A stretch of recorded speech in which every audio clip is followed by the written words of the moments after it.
Hello friends, walking ahead in the direction of rank correlation, today we have with us illustration number 20. It is given on page number 90. To know the relation between the ability of the students of a school in the subject of statistics and accountancy, the teachers of both the subjects have taken a sample of 8 students and the following information was collected. Now there are 8 students in a school and their marks in statistics and marks in accounts are given. Calculate the rank correlation coefficient. ध्यान से पढ़ना, rank correlation coefficient between the marks of statistics and marks of accountancy. ठीक है? Statistics के marks statistics के teacher ने लिखे, accounts के marks accounts के teacher ने लिखे. So I and Jekyll sir have mentioned the marks of 8 different students. Now you may be one of them. Now you have to calculate the rank correlation coefficient. अभी सबसे पहला सवाल दिमाग में ये आना चाहिए, सर ये रैंक कोरिलेशन कोएफिशिएंट बोला है, यहाँ रैंक तो दिया नहीं है. Are you getting my point? तो कई बच्चे सोचेंगे कि यार ये तो एक्स वाई काल पियर्सन से करना होता है. एंड लिटरली स्पीकिंग, ध्यान से सुनना, लिटरली स्पीकिंग कुछ बच्चे क्या करेंगे, यहाँ पे नीचे लिखा होगा रैंक कोरिलेशन कोएफिशिएंट, पढ़ेंगे ही नहीं कि रैंक कोरिलेशन कोएफिशिएंट. पढ़ेंगे तो ये सोच लेंगे कि प्रिंटिंग मिस्टेक. अरे भाई ध्यान से पढ़ो, क्या बोला है, रैंक कोरिलेशन कोएफिशिएंट. अभी करना तो रैंक कोरिलेशन है, वो तय है, किस तरह से करना है वो सोचना है.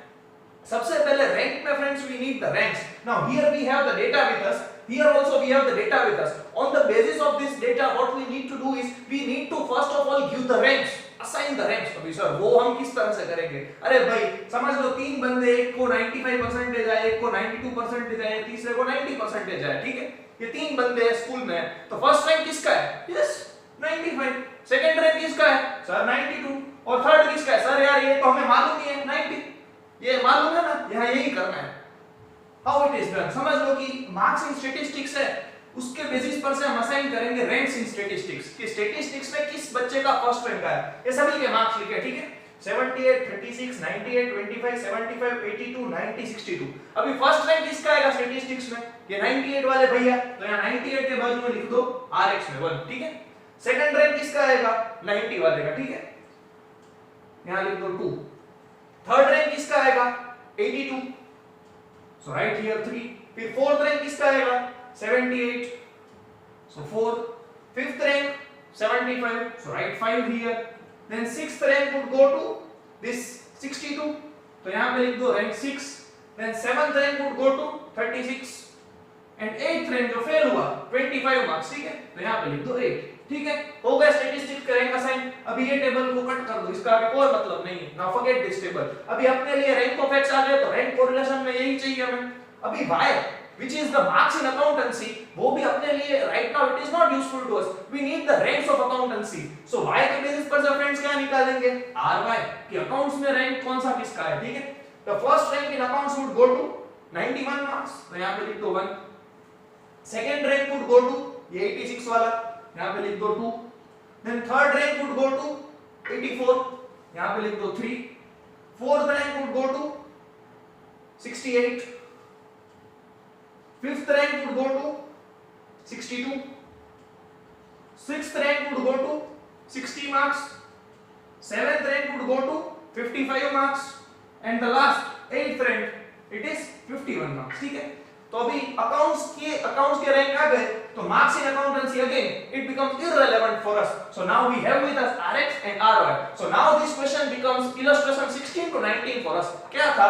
मार्क्स दिए थे, पूछा था rank correlation coefficient. Friends, telling you all very and listen to me very carefully. In statistics you need to just go through the entire question. You need to read the entire question properly. ऐसे ही मजा है वो लिखने बैठोगे then you will lose mark, क्योंकि यहाँ पर rank correlation coefficient नहीं पढ़ा और कार्ल पियर्सन से पूरा क्वेश्चन सॉल्व कर दिया, तो 5 में से कितना मार्क्स मिलेंगे सर? 0. अगर रैंक कोरिलेशन पूछा है then you need to do it as per the rank correlation method given by Spearman.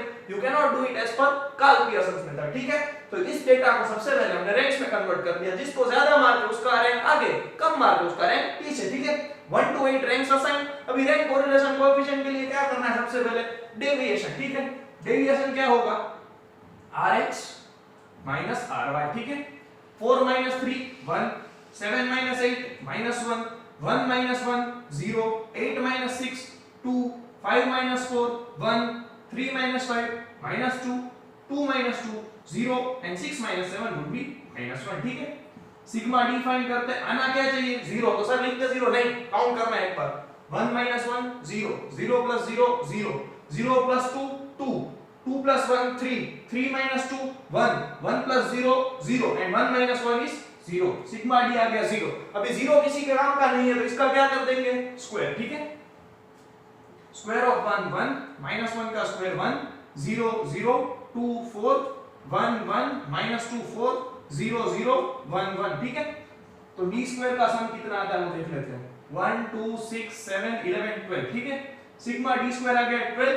अभी ये टेबल में हमें और कुछ नहीं चाहिए, now we just need to place the values in the formula, r is equal to 1 minus 6 sigma d square divided by n into n square minus 1, ठीक है, 1 minus 6 into sigma d square कितना है friends 12, divided by n कितना है यहाँ पर 1 2 3 4 5 6 7 8, total 8 observations है, ठीक है, 8 into n square यानी 8 का square minus 1, so it would be 1 minus 6 into 12 would be 72 divided by 8 into 6, 8 का स्क्वायर क्या होगा 64 and 64 minus 1 would be 63, ठीक है, so 1 minus 72 divided by 504, ठीक है, so 1 minus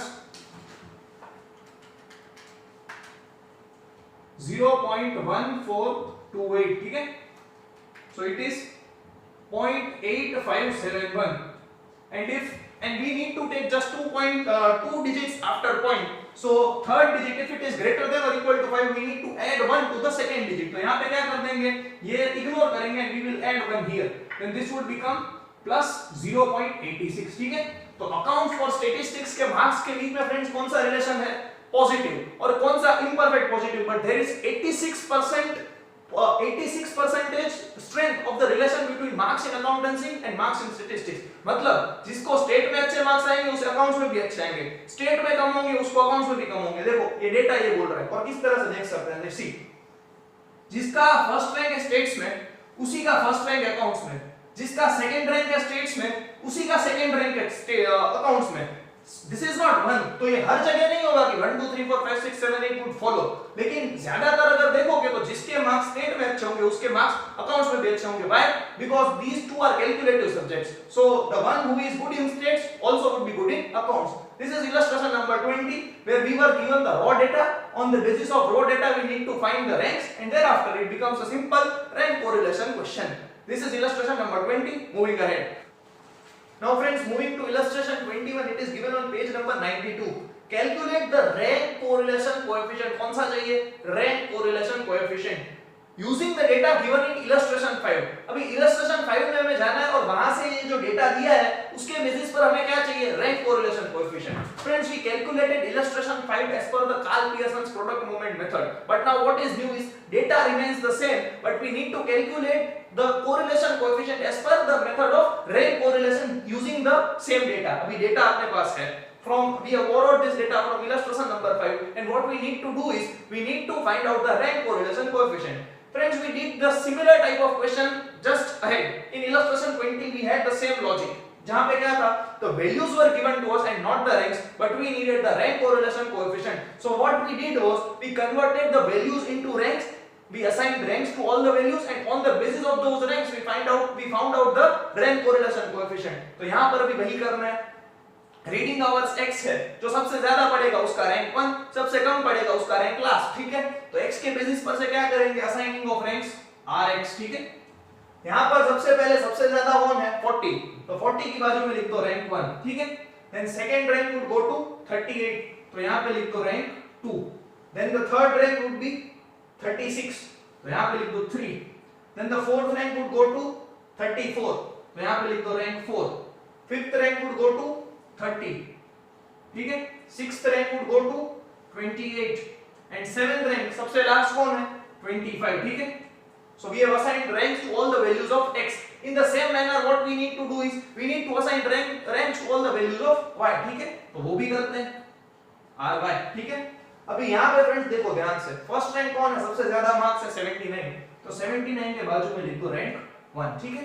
फिर सेकंड रैंक में देखूं तो 75 दिख रहा है, 75 यहाँ भी 75, यहाँ भी 75, मतलब फर्स्ट रैंकर को 79 मार्क्स आए और 75 में 2 जन है, तो हम लोग स्कूल में या हम जनरल प्रैक्टिस में क्या करते हैं, व्हाट वी डू इज यहां पे लिख देंगे इसका भी सेकंड रैंक, इसका भी सेकंड रैंक, ठीक है। फिर हम लोग ढूंढेंगे थर्ड रैंक पे आएगा 72 वाला, यहां पे लिख देंगे 3। This is the common practice which we follow in the schools and in the colleges while assigning the ranks. But friends, then I am asking a question to you, whether this method is true? Question mark. क्यों? अभी कुछ लोग बोलेंगे हाँ sir बराबर है, ये first है, दोनों का सेकंड रैंक आया और ये थर्ड है। No, the logic of assigning ranks is, rank का मतलब क्या होता है समझ लो फ्रेंड्स। मेरा अगर रैंक फर्स्ट आया तो उसका मतलब क्या कि मेरे से ज्यादा मार्क्स किसी को भी नहीं है। अगर my rank is fifth, then what does it mean कि 4 जन ऐसे हैं कि जिसको मेरे से ज्यादा मार्क है, ठीक है। अभी यहां पर ये लॉजिक मैच हो रहा है कि नहीं हो रहा है देखते हैं। ये जो 72 वाला है उसका रैंक क्या है फ्रेंड्स 3, तो उसका मतलब क्या है कि उससे ज्यादा सिर्फ 2 लोगों को मार्क्स होने चाहिए, but there are 3 students who have secured more marks than this particular student who has secured 72%। तो यहां पर दिक्कत क्या हुई कि हम अगर एक ही ऑब्जर्वेशन को मल्टीपल रैंक्स असाइन करेंगे, मल्टीपल ऑब्जर्वेशंस को सेम रैंक असाइन करेंगे तो उसमें तो कोई दिक्कत नहीं होगी, बट उसकी पीछे वाली जितनी ऑब्जर्वेशंस होंगी वहां पर प्रॉब्लम आ सकती है। क्यों? क्योंकि अगर हम यहाँ पे सेम रैंक असाइन करेंगे तो यहाँ हर जगह ट्रबल होगी। कैसे? फिर इसके बाद किसका रैंक आएगा, ये 70 वाला, इसको देंगे रैंक 4, ठीक है। देन 68 वाले को हम दे देंगे rank 5 and then ultimately we will be giving the last rank to 65। अभी यहाँ पे अगर तुम लोग देखो ना तो ये फर्स्ट के सिवा जितने आंसर आए ना सभी में कुछ ना कुछ एरर है। क्यों? क्योंकि ये लास्ट वाला जो है उसका रैंक है 6 का मतलब क्या कि इससे ज्यादा 5 लोगों को मार्क्स है। No, but he is the last one, उससे ज्यादा तो हर किसी को मार्क्स है, so his rank should be 7। So whenever this problem in reading our this problem did not arise, why? क्योंकि वहां पर किसी भी दो ऑब्जर्वेशन की वैल्यू सेम नहीं थी। So friends, now we are clear with one more thing, one more concept, that whenever two or more observations carry the same value, two or more observations carry the same value। जैसे friends हम लोग cricket खेलते हैं, समझ लो कि पहली team ने 50 run किए, दूसरी टीम ने भी 50 रन किए। अगर समझ लो पहली ने 50 किए, दूसरी ने 51 किए, तो सेकंड टीम विंस।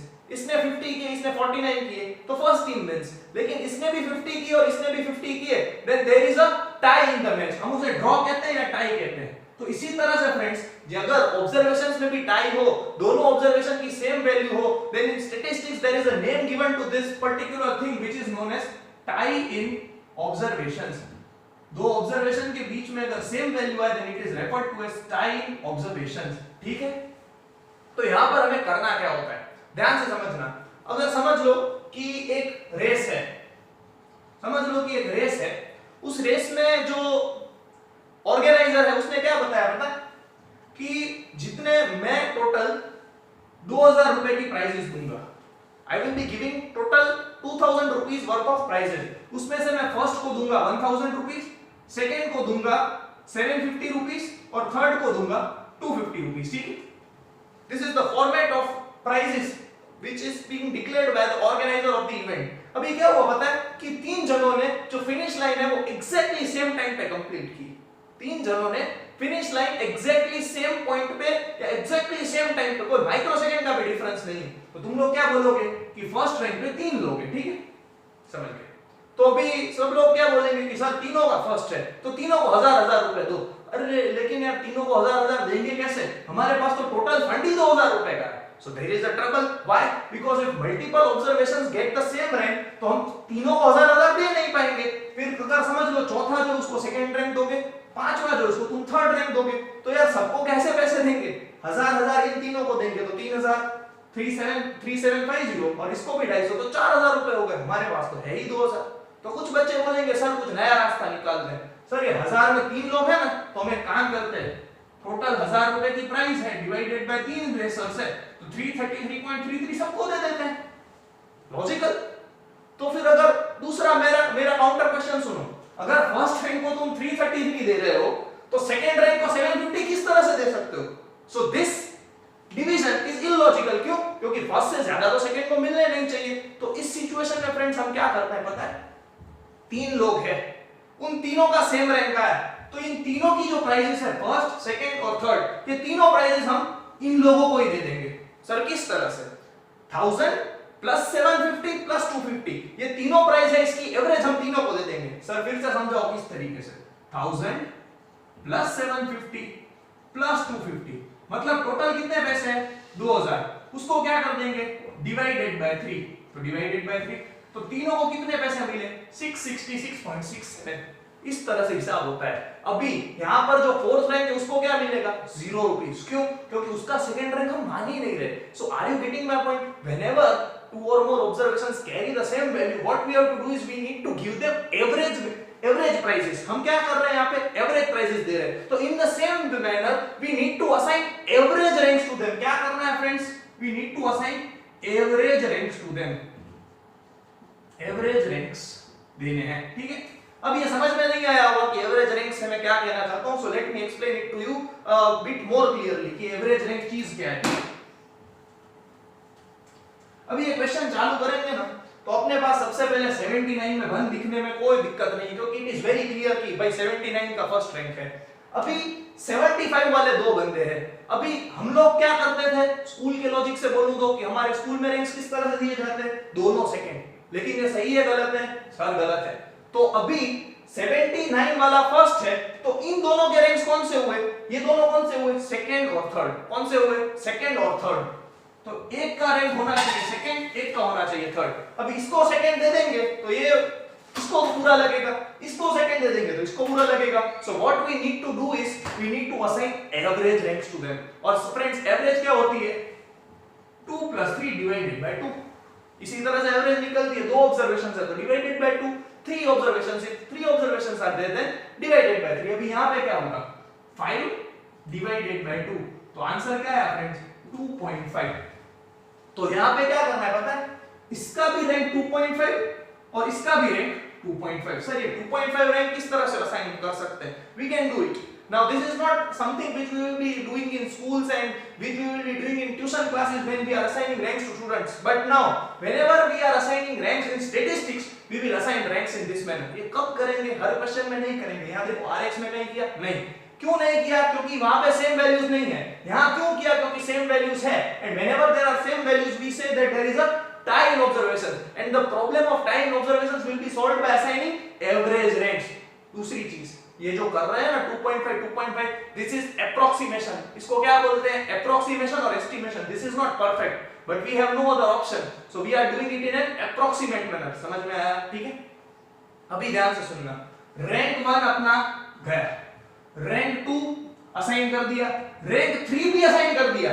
तो अभी इसके बाद कौन सा आएगा 72। तो कुछ बच्चे क्या करेंगे, फिर से यहाँ पे 72 पे लिख देंगे rank 3। No my dear friends, what we have to do is हमारा रैंक 1 असाइन हो गया, 2 और 3 दोनों असाइन हो गए। इन दोनों में से एक 2 है एक 3 है। So now the next rank that would be available with us would be rank number 4। तो यहाँ पर 72 को कौन सा रैंक देना है? Yes you are correct 4। समझ में आया? Are you getting my point? एक बार ये फिर से पूरा समझ में ना आया हो तो 1 से 2 मिनट रिवाइंड करके देख लो मैं क्या कह रहा हूं, ठीक है। फिर 72 के बाद 70 ये 4 तो वो 5th, then 68 would be 6th और लास्ट रैंक 7 65 वाला। समझ में आया? तो जहां पर वैल्यूज रिपीट हुई वहां हमने क्या किया, we assign average ranks. This is known as the concept of time observation and this is an estimation और एप्रोक्सीमेशन। तो ये गलत है, this is not perfect and the imperfection that has arisen due to it we will be overcoming it in the formula, we will be doing a slight change in the formula। ठीक है, वो बाद में discuss करेंगे।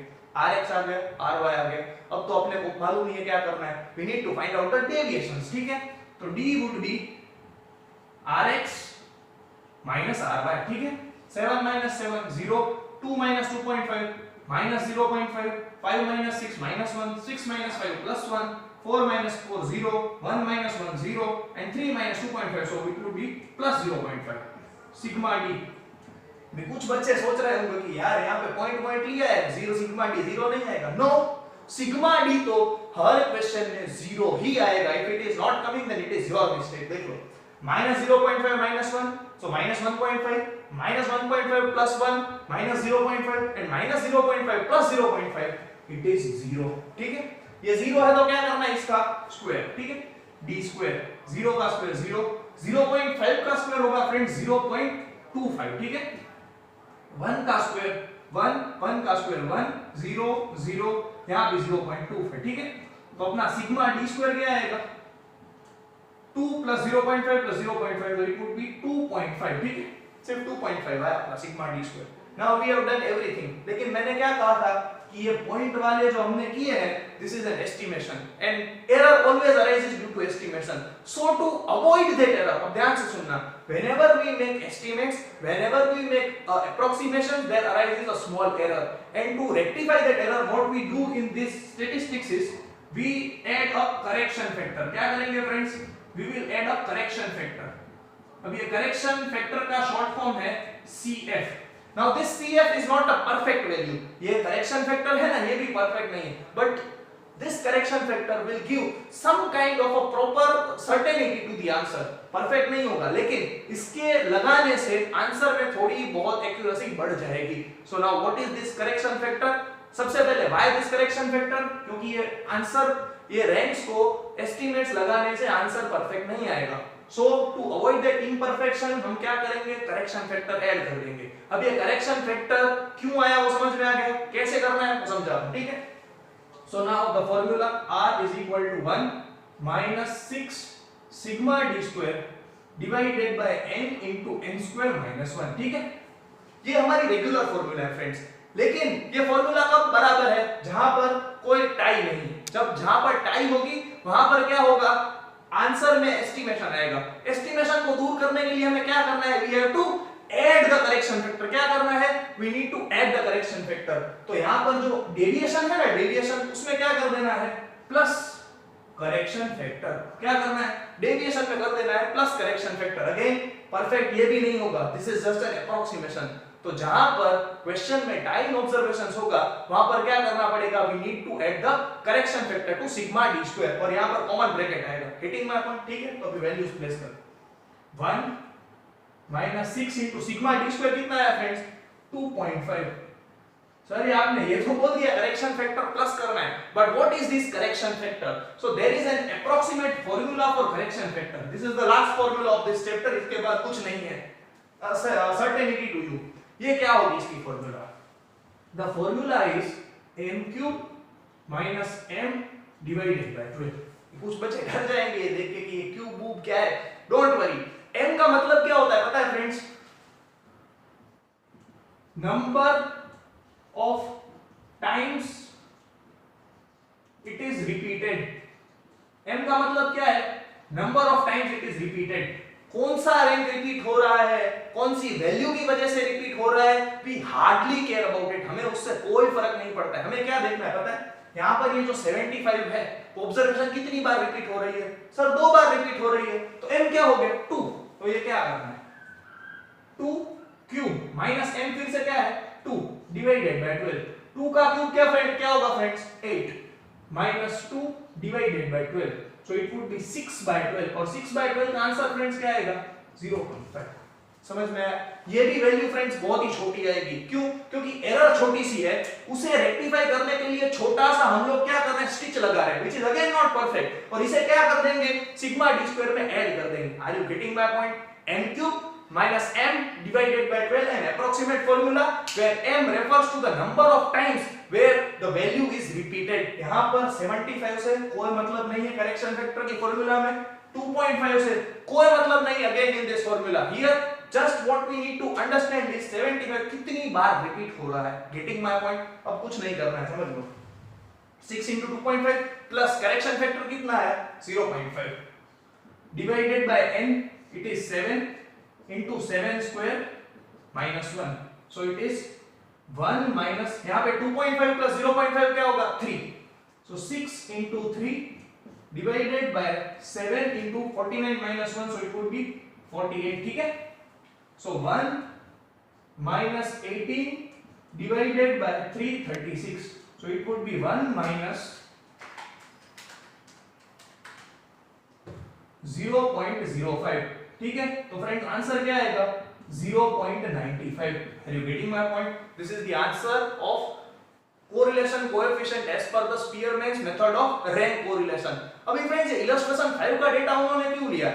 क्या उनके पास कोई data नहीं था अवेलेबल नया? No. This is just to show you one thing. अभी फ्रेंड्स इलस्ट्रेशन 5 को रोटेट करो, पेजेस टर्न करो and see what is the answer of correlation coefficient in illustration 5 give using the same data.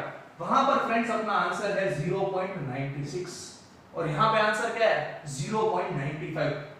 Similarity है दोनों answer में, but the answers with both the methods are not remaining the same. मतलब दोनों methods की formulas अलग-अलग है, दोनों methods में कुछ ना कुछ चेंज है, उसकी वजह से दोनों मेथड्स में there would be some questions where the answers in both the methods would remain same, but in majority of the questions the answers as per both the methods would vary and the answers as per Carl Pearson's method are perfect। और यहाँ पर क्या होगा, rank है तो इसके वजह से कोरिलेशन में थोड़ा डिफरेंस आएगा।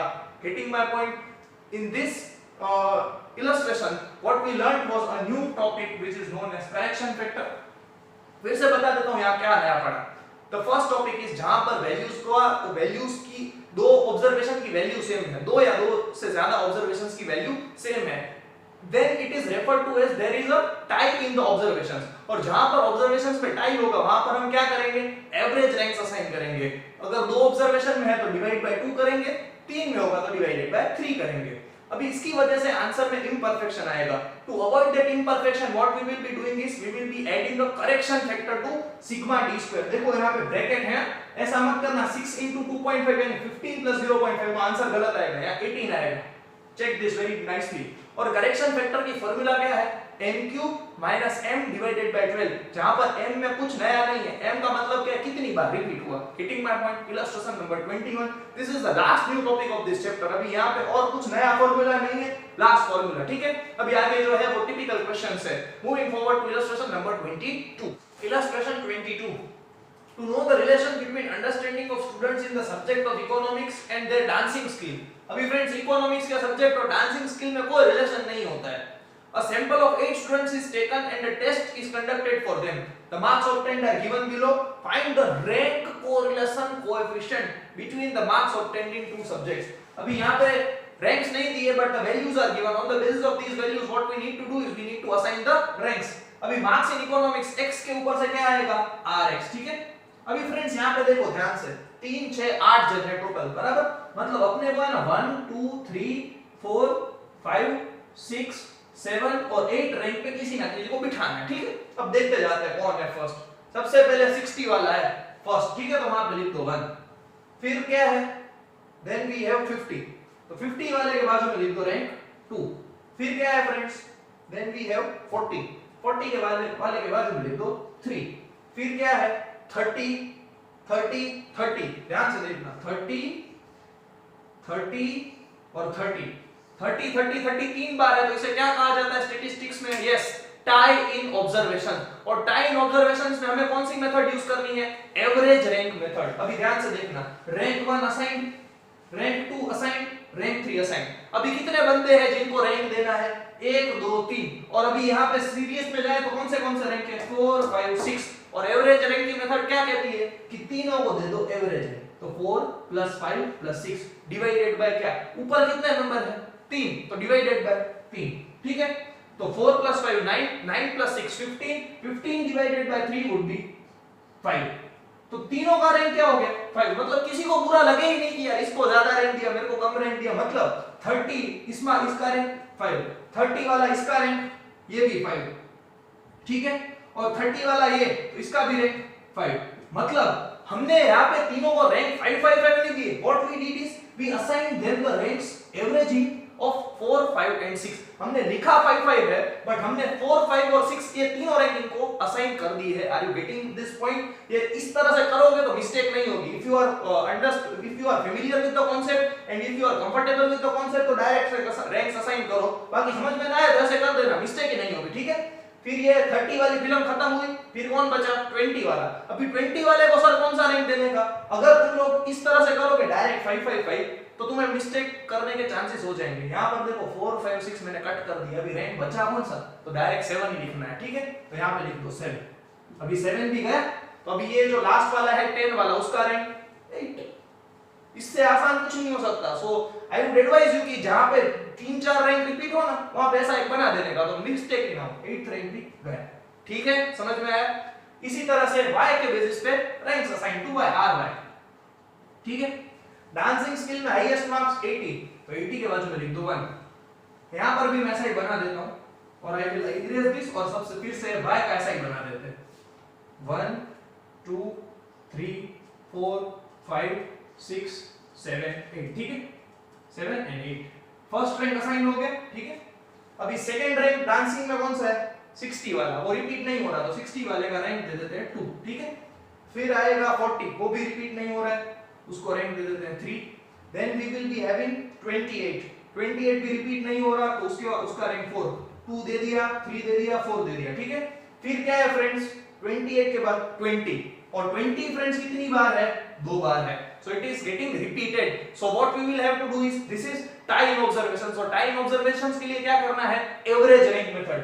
अभी 2 रैंक देने हैं इस सीरीज में, 4 तक गए, कौन से बचे 5 और 6, तो क्या करना है प्लस, और ऊपर कितने रैंक्स है 2, तो divided by 2, so it will be 11 by 2, तो क्या आएगा आंसर फ्रेंड्स 5.5, तो दोनों का रैंक क्या हो जाएगा 5.5, तो यहां पे लिख दो 5.5 और यहां पर भी क्या करो लिख दो 5.5। अभी फ्रेंड्स 5 भी गया और 6 भी गया, तो अभी अपना रैंक अपने पास कौन सा अवेलेबल 7, ठीक है। अभी कौन सा रैंक आएगा 15 वाला, उसको कौन सा रैंक देना है 6, no sir 6 is already cutted off, तो अभी क्या रैंक देंगे इसको 7, और फिर लास्ट जो बचा 7 भी गया, अभी लास्ट 12th वाले के लिए कौन सा रैंक बचा 8, तो यहां पे लिख दो 8, ठीक है। Assign all the ranks. अभी यहाँ पे ये अगर इस तरह से तुम लोग करोगे then rx and ry में कोई मिस्टेक होगी नहीं। now we have rx and ry with us, so now we have no issue। सबसे पहले क्या करेंगे we will find the deviation, it would be rx minus ry, ठीक है। 1 minus 1 0, 5 minus 5.5, so it would be minus 0.5, 8 minus 2 plus 6, 7 minus 3 plus 4, 5 minus 8 would be minus 3, 2 minus 4 would be minus 2, 5 minus 5.5 minus 0.5, 3 minus 7 would be minus 4, ठीक है। फिर से अभी यहां पर rank assign करने में सर हमने सारे रैंक्स बराबर असाइन किए कि नहीं असाइन किए, वो हमें मालूम पड़ेगा कि जब हमारा पेपर आप चेक करोगे तो आपको मालूम पड़ेगा, नहीं तुम लोग को ही मालूम पड़ जाएगा। किस तरह से, अगर यहां आंसर 0 आया ना तो समझ लो कि ये पूरी कैलकुलेशन में हमारी कहीं मिस्टेक नहीं है, but if it is not 0 then you have to be very certain कि गलती की है, तो यहां पर 0 चेक करना है एक बार। 0 minus 0.5 minus 0.5 minus 0.5 plus 6 plus 5.5 plus 4 9.5 minus 3 6.5 minus 2 4.5 minus 0.5 4 minus 4 is 0। अगर यहां तक हमारा ऐसा हुआ तो राइट कर देने का, यहां तक सही है, कोई गलती नहीं है, ठीक है। अभी ये 0 है तो इसका क्या करना पड़ेगा स्क्वायर, d स्क्वायर 0 0.25, 6 का स्क्वायर 36, 4 का स्क्वायर 16, माइनस 3 का स्क्वायर 9, 2 का स्क्वायर 4, माइनस 0.5 का स्क्वायर माइनस 0.25 एंड अगेन 4 का स्क्वायर होगा 16, ठीक है। तो sigma d square would be 36 52 61 65 71 81 and 81.5, ठीक है। सिग्मा d स्क्वायर अपने को मिल गया।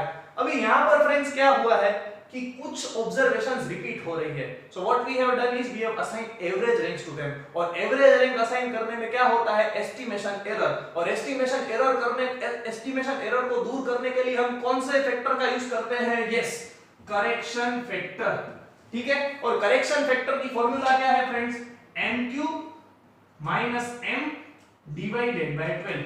समझ में आया? अभी क्या करना है समझ लो, एक छोटा सा टेबल बना देंगे, नंबर ऑफ टाइम्स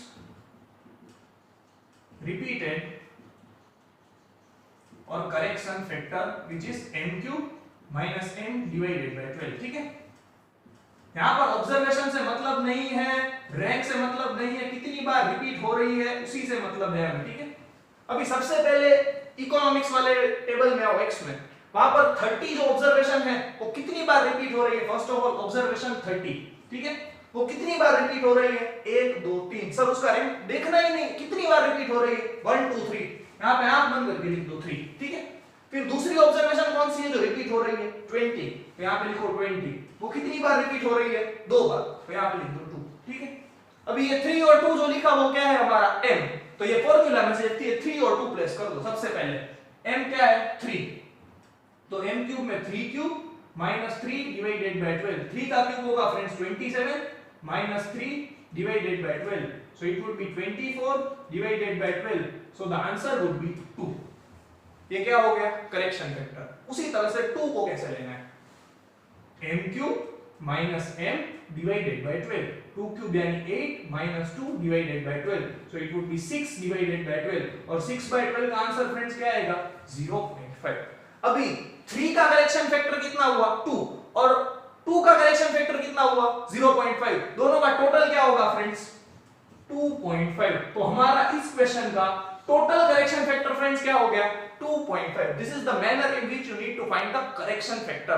कुछ बच्चे क्या करते हैं 1 2 3 4 5, सर 5 बार रिपीट हो रहा है। अरे मेरे भाई 5 बार कहां रिपीट हो रहा है, 33 बार रिपीट हो रहा है, 22 बार अलग रिपीट हो रहा है। You can not club everything. अलग अलग ऑब्जर्वेशन कितनी बार रिपीट हो रही है उन सभी के करेक्शन फैक्टर का टोटल कर देना है। Getting my point? So the total of correction factor would be 2.5। Correction factor में बच्चे मिस्टेक कर रहे हैं, so you need to be a bit cautious there.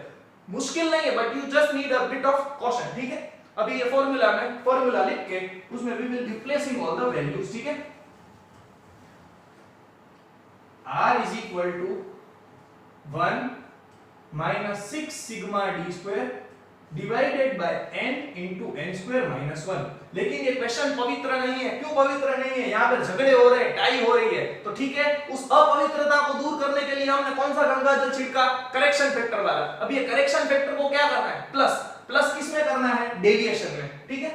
So plus CF ये करना, और एक बात ध्यान से सुनना, ये ब्रैकेट बनाना भूलना मत, वरना आज ही जो होमवर्क दूंगा ना उसमें मिस्टेक करोगे। This bracket is a must to make, क्योंकि वरना तुम क्या करोगे 6 sigma d square plus correction factor. यहाँ पे जो करेक्शन फैक्टर है ना it is also getting multiplied by 6, so take a big caution there, ठीक है। तो यहाँ पर क्या हो गया 1 minus 6 into sigma d square क्या है फ्रेंड्स 81.5 प्लस करेक्शन फैक्टर कितना आया 2 0.5 नहीं, टोटल कितना आया 2.5, एक साथ लिख दो 2.5 डिवाइडेड बाय n कितना है यहां पर 3 6 एंड 8 into n square यानी 8 square minus 1, ठीक है। so 1 minus 6 into 81.5 plus 2.5 क्या होगा 84 divided by 8 into 64 minus 1 would be 63, ठीक है। ये होगा 4 जार, ये होगा 3 jar, 3 4 4 4 cut 3 3 cut, so it would be 1 minus 1। Calculator में काउंट कर लेना दोनों आंसर 505 504 504 504 ही आएंगे। so 1 minus 1 क्या आएगा आंसर 0, और 0 का मतलब क्या होता है लैक ऑफ लीनियर कोरिलेशन। क्यों लैक ऑफ लीनियर कोरिलेशन? देखो क्वेश्चन देख के मालूम पड़ जाएगा। इकोनॉमिक्स में और डांस में कोई बंदा इकोनॉमिक्स जानता है और कोई बंदा डांस जानता है, उसमें कोई कोरिलेशन है? कोई किसी भी बेवकूफ व्यक्ति को पूछो वो भी बोल देगा कि इकोनॉमिक्स और डांस में थोड़ी कोई रिलेशन हो सकता है, तो रिलेशन नहीं है। The answer also proves it. Getting my point? कई बार अगर हम लोग क्वेश्चन को इंटरप्रेट करें ना तो आंसर्स हमें खुद मिल जाएंगे। This is all for today friends. Thank you very much friends, have a good day.